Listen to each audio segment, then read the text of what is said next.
안녕하세요. 이제 제 나이 30대 초반이 되었는데요. 결혼 전 남자친구를 만날 때부터 지금 제 옆에 있는 남자친구의 아빠, 그러니까 시아버지와의 관계에 대한 인생 스토리를 들려드리고자 이렇게 사연을 보내게 되었습니다. 저는 그 당시 20대 후반으로 어느 중견 회사에 취직을 해서 열심히 일을 하고 있었는데 그 회사에 자주 오던 영업사원을 만나게 되었어요. 발주 담당이 저였기 때문에 그 영업사원과 자주 보게 되다 보니 자연스럽게 가까워지기 시작했습니다. 그 영업사원은 저에게 관심이 있어 하는 행동과 표현들을 많이 했었고 사귀자는 고백으로 인해 연인 사이가 되었습니다. 남자친구는 저의 이상형도 아니었고 성격도 저와 잘 맞지는 않았지만 그래도 음식 취향과 속궁합이 너무 잘 맞았기 때문에 만남을 유지할 수 있었습니다. 사귄 지 8개월쯤 되었을 무렵 남자친구는 자기 집안 이야기를 해주었어요. 형제가 둘인데 위에는 2살 많은 형이 있고 형은 결혼을 해서 아버지와 함께 아버지 댁에서 살고 있다고 했습니다. 어머니는 췌장암 말기라서 시한부 인생을 사시며 요양원에 계시고 아버지는 바람기가 좀 있으셔서 예쁜 여자들을 좋아하는데 그 중에서도 글래머러스한 예쁜 여자를 특히 좋아하시고 그 예쁜 여자들하고 놀 때는 적당히 돈을 쓰시면서 인생을 즐기며 사신다는 거예요. 그리고 수시로 여자들을 바꾸며 생활하고 그 여자들도 6개월 이상은 절대 안 사귀신다고 하더라고요. 저는 그 얘기를 듣고 놀라서 농담 반 진담 반으로 오빠에게 말했습니다. 오빠, 아버님 너무하신다. 어머님이 병으로 생사를 오가시는데 여자 만나는 걸 즐겨 하신다고? 게다가 그냥 여자도 아니고 가슴이 예쁜 여자라니. 세상에, 그럼 아버님께 인사드리려 가면 나 엄청 이뻐해 주시겠네. 오빠가 나보고 가슴이 정말 예쁘다고 맨날 칭찬해 줬잖아. 이렇게 웃으며 말을 했더니 남자친구는 갑자기 정색하며 단호하게 말하더라고요. 행여나 우리 아버지 앞에서 치마 같은 거 절대 입지 말고 특히 가슴 파인 옷이나 달라붙는 거 조심하도록 해. 알았지? 그러면서 시아버지의 재산에 대해 말을 꺼냈습니다. 아버지가 수십 년 전에 저렴하게 사놨던 논밭들이 관광단지로 개발돼서 한때 시세가 엄청나게 폭등했었거든. 그때 차익을 많이 남기셨고 500억 원대 부동산 갑부가 되신 거지. 현금도 상당히 보유하고 계시는데 문제는 자식들에게는 돈을 너무 아끼신다는 거야. 경제적 지원도 자식들 학비랑 결혼까지만 지원해 주시고 그 이후에는 자식들이 알아서 해야 한다고 아예 돈을 주지 않겠다고 선포하셨어. 저는 남자친구의 말을 듣고 머릿속으로 생각을 했습니다. 저희 집은 너무 가난했기 때문에 남자친구가 썩 마음에 들지 않았지만 남자친구 아버지의 재산에 큰 관심이 생기는 겁니다. 잘만 하면 제 인생도 역전할 수 있겠다는 생각이 제 머릿속을 스쳐 지나갔습니다. 그래서 저는 남자친구와 결혼하기로 마음먹었고 남자친구 아버지에게 무조건 잘 보이기로 했어요. 그리고 시아버지에 대해서 조사해 보고 보기로 했습니다. 저는 남자친구 집안 마트 사장님이 아버님의 친구분이시란 얘기를 듣고 그분께 시아버지에 대해 여쭤보러 찾아갔더니 아버님은 힘이 정말 엄청나게 센 사람이라고 하시는 겁니다. 저물 때는 물론이거니와 지금까지도 하루도 여자들과 보내지 않으면 못 사는 그런 남자라고 소문이 자자하게 났다고 하셨어요. 그러면서 마음에 든 여자에게는 모든 걸 올인할 정도로 열정적이시라며 저를 훔쳐보시면서 이렇게 말했습니다. 그 친구가 딱 좋아하는 스타일이 바로 아가씨 같은 스타일이야 말하면서 적당히 볼륨 그리고 약간 고양이 같은 스타일. 이거 막 농담하는 게 아니라 그냥 그 친구 스타일이 그렇다는 거지. 아가씨 기분 나빴다면 내가 사과하지. 저는 얼굴이 화끈거려서 당황하며 얘기했습니다. 아, 저는 그 집 며느리가 될 사람이에요. 이렇게 말씀을 드리니 웃으시며 저에게 다가와 귓속말로 그러시더라고요. 며느리 하지 말고 그 친구 아직 한창인데 애인이나 되어봐. 아마 자네 인생이 활짝 필 거네. 아니 뭐 그냥 흘려들어도 되는 이야기니까 너무 귀담아 듣진 않아도 돼. 내가 그랬다고 말하지는 말고. 저는 그 사장님께 좋은 정보 주셔서 감사하다고 인사를 하고 집으로 돌아왔습니다. 저는 그때 반지하 방에서 가족들과 같이 살고 있었는데 그 지긋지긋한 가난에서 벗어날 수 있는 기회를 꼭 잡겠다고 각오와 다짐을 했었습니다. 이렇게 저는 예비 시아버지에 대한 조사를 완벽하게 마쳤습니다. 적을 알아야 승리한다는 말이 있듯이 저는 저의 계획대로 시아버지의 며느리가 되었다가 시아버지 옆자리로 가서 재산을 가져야겠다는 생각을 했습니다. 그러던 어느 날 남자친구의 어머니는 병을 이기지 못하고 결국 돌아가셨고 6개월이 흐른 뒤 남자친구 아버지는 막내 아들을 결혼시켜야 하시겠다며 드디어 주말에 저를 집으로 부르셨습니다. 남자친구는 아버지를 만나려면 미리 좀 준비를 하라고 말을 해주었습니다. 저는 기다리고 기다리던 저의 계획을 실행시키기 위해서 준비를 철저히 했습니다. 헤어스타일과 옷을 시아버지께서 좋아하시는 대로 꾸미고 일주일 내내 피부관리도 했어요. 모든 것은 시아버지께서 좋아하는 걸로 완벽히 준비를 끝마쳤습니다. 남자친구는 만약이라도 시아버지께서 저를 보고 싫다고 하며 결혼은 절대 못할 거라고 말을 해주었고 아버지의 성격은 한 번 아니면 아닌 사람이라고 하며 집의 모든 재산을 다 쥐고 계시기 때문에 집에서는 최고 권력자이고 왕이라고 했습니다. 저도 예비 시아버지 눈에 못 들면 저의 계획도 수포로 돌아가기 때문에 저는 날마다 긴장 속에서 결전의 날을 기다렸습니다. 시아버지를 만나는 날까지 남자친구와 외박도 절대 하지 않았습니다. 드디어 그날이 다가왔고 저는 남자친구와 차를 타고 집으로 갔는데 딱 봐도 부촌 같은 동네였고 외곽 한적한 곳에 있었는데 집은 3층 집이었고 어마어마하게 크더군요. 큰 며느리와 예비 시아버지 그리고 큰아들이 마당에 나와서 저를 기다리고 계셨습니다. 시아버지는 마음에 안 들면 아예 인사도 안 하고 대화도 안 나누고 그냥 집으로 돌아가라고 하신다는 말에 너무 긴장이 되었습니다. 저는 차에서 내려 예비 시아버님께 최대한 상냥하게 연습한 대로 애교 섞이고 귀여운 목소리로 인사를 드렸어요. 안녕하세요. 아버님 처음 뵙겠습니다. 박지민이라고 합니다. 이렇게 인사를 드렸더니 잠시 정적이 흘렀고 그 짧은 순간에도 실수한 게 있나 머릿속이 바빴습니다. 너무 목소리 크고 높았나 괜히 코맹맹이 소리로 말했나 그냥 여성스럽게 말할 걸 마음에 안 드셔서 그냥 들어가 버리시며 어쩌지 바로 그때 시아버지는 뜻밖에도 두 손으로 제 손을 덥석 잡으시면서 환하게 미소를 지으며 말씀하셨습니다. 어서 와요. 오느라 고생이 많았어요. 우리 막내 아들한테 말은 많이 들었어요. 이어서 정말 제가 봤던 아가씨들 중에 최고로 예쁘네요. 자, 어서 들어가요. 저는 안도의 한숨을 내쉬며 대답했습니다. 네, 아버님 감사합니다. 그럼 실례하겠습니다. 예비 시아버지는 제 어깨에 손을 올리시고 집으로 안내해 주셨어요. 시아버지는 제가 너무 마음에 든다며 싱글벙글 하셨고 시선은 제 얼굴부터 시작해서 이곳저곳을 계속 훑어보시는 것 같았죠. 저는 그 기회를 놓치지 않고 다들 다른 곳으로 보고 있는 사이 정신이 나갔던지 대담하게 나지막한 목소리로 아버님 귀에 대고 애교 섞이게 말했습니다. 마음 놓고 봐주세요. 저 아버님 좋아하시는 스타일로 입고 와봤는데 마음에 드세요.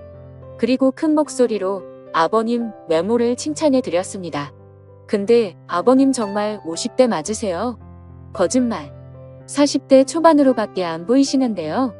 헬스를 하신다고 들었는데 운동으로 만들어진 몸이라서 그런지. 어머, 이 근육민지 오빠보다 더 몸이 탄탄하고 좋으세요. 아버님 대박 대박. 아버님은 굉장히 기분 좋아하시며 제 손을 덥석 잡으시곤 식탁으로 이끄시더라고요. 빨리 식사들 하러 가지. 저희는 식사를 맛있게 먹고 아버님께서 기분 좋은 날이니 술을 가볍게 한 잔씩 하자고 하시더니 이렇게 말씀하셨어요. 난 오늘 인사 온 지민이가 정말 마음에 드는구나. 하루빨리 결혼 준비하도록 해.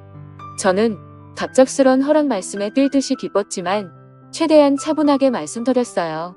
저는 아버님께서 허락 안 해주시면 어쩌나 하고 인사 오기까지 정말 마음 졸였는데 이렇게 결혼하라 해주셔서 감사드려요. 아버님 민재씨도 민재씨지만 아버님을 만난 게 정말 큰 축복인 것 같아요. 제가 정말 잘할게요. 아버님은 저에게 술을 따라주셨고 저는 아버님께서 따라주시는 술에 살짝 취해 가고 있었어요.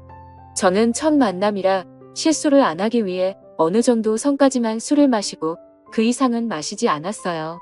아버님은 저와 대화가 잘 된다면서 지금까지 자기가 만난 여자들 중에서 제가 최고라고 해주셨고 다시 한번 우리 식구가 된 걸 환영하고 고맙다고 하며 제 등을 두드려 주시고 앞으로 행복한 일들만 있을 거라고 해주셨습니다.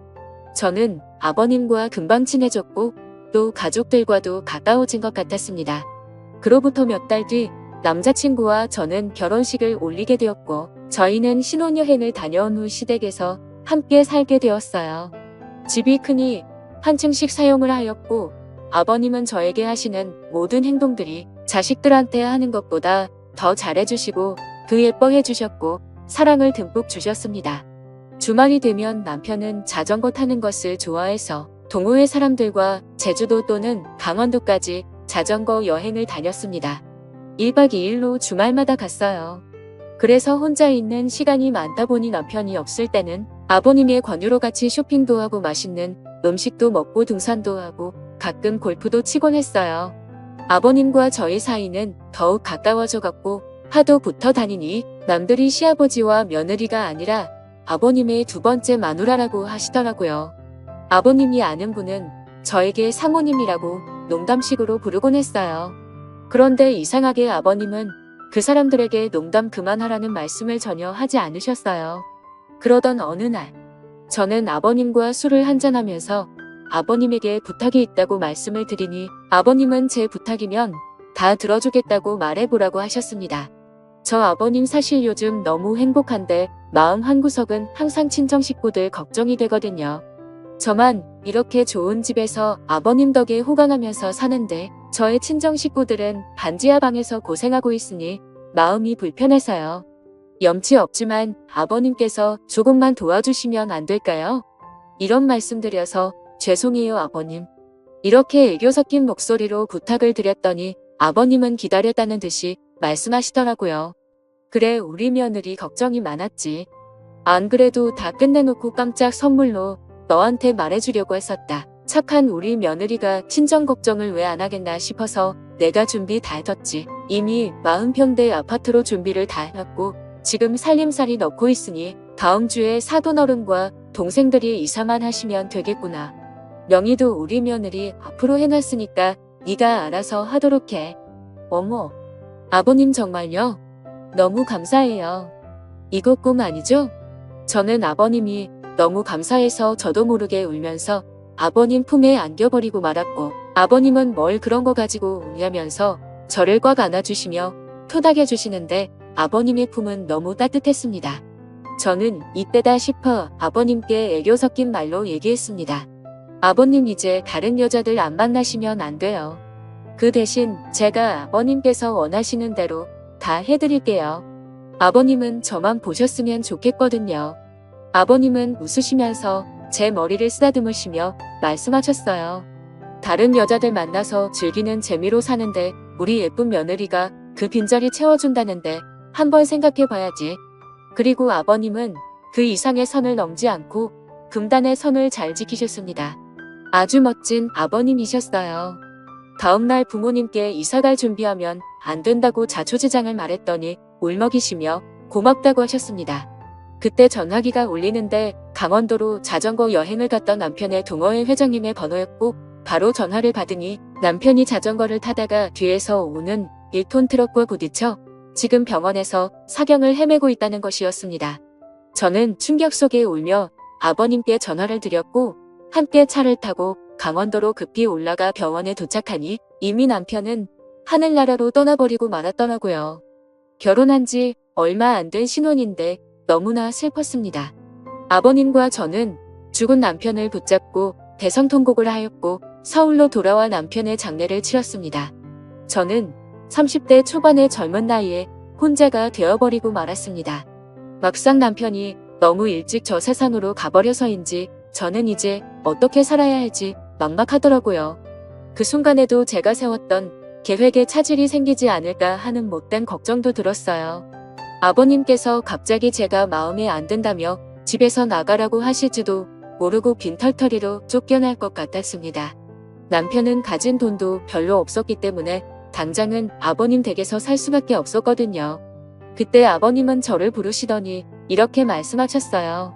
내 남편은 널 놔두고 하늘로 갔지만 이제부터 내가 너의 남편 역할을 할 테니 이 집을 절대 나가지 말고 여기서 나랑 같이 살도록 하자. 저는 제가 하고 싶었던 말을 아버님께서 말씀해 주셔서 안도하며 그 말씀을 듣자마자 아버님 품에 안기면서 얘기했습니다. 어머, 아버님. 너무 감사해요.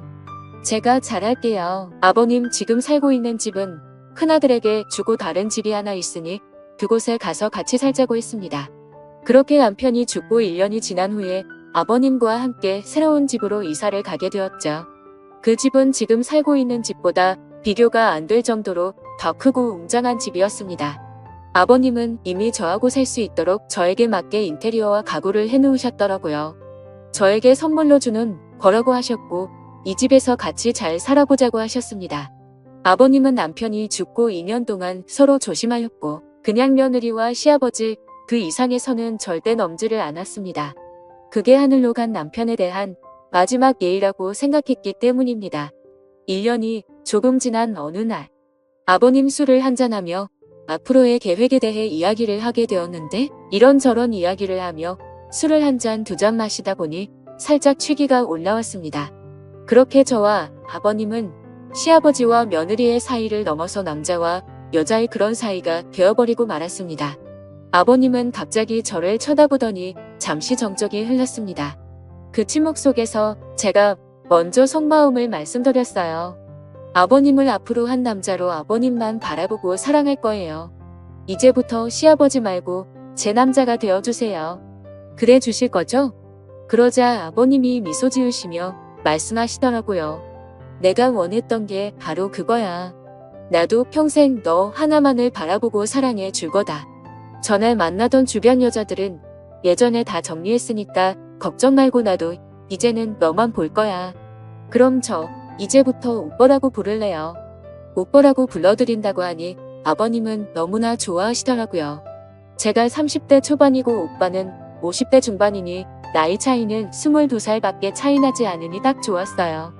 오빠는 저에게 그냥 자기야 라고 부르겠다고 하길래 저는 이름을 몇 년간 계속 불렀으니 이제부터 자기야 라고 불러달라고 했습니다. 그랬더니 아주 성의하게 불러주더라고요. 아버님은 50대 나이셨지만 여러 여자들을 만나셨던 이유가 있었더라고요. 자상함과 배려 그리고 가장 중요한 것까지 모든 부분에서 저를 만족시켜 주셨어요. 그리고 사돈 집 사정이 어려우니 매월 생활비로 300만 원씩 주면 어떻게 있냐고 하더라고요. 저는 오빠에게 성의를 조금만 더 보여달라고 했습니다. 역시나 통이 큰 오빠는 기분이 다 알았어 하며 500만 원씩 저희 집에 생활비로 보내겠다고 했어요. 제가 결혼 전 계획했던 대로 시아버지를 내 남자로 만들었고 앞으로 재산도 차지하게 될 것이며 인생 역전을 했습니다. 저는 제 진심을 담아서 오빠에게 사랑한다고 여러 번 말을 했고 오빠 역시 저에게 사랑한다고 수없이 말을 해주었습니다. 남들은 저희들에게 며느리와 시아버지가 붙어먹었다고 욕을 하시겠지만 이렇게 되어버린 걸 어떻게 하겠어요. 우리 주변에 은근히 이런 일이 정말 많이 벌어질 거라고 저는 생각합니다. 여러분들도 이해해 주시길 바라요. 그리고 다시는 지하 단칸방 삶을 살아가고 싶진 않은 제 마음도 알아주세요. 오빠와 저는 이왕 이렇게 된 거 행복하게 잘 살아볼 테니 욕보다는 응원 말씀 부탁드려요. 제 사연을 읽어주셔서 감사합니다. 오늘의 사연은 여기까지입니다. 구독과 좋아요, 알림 설정 부탁드립니다.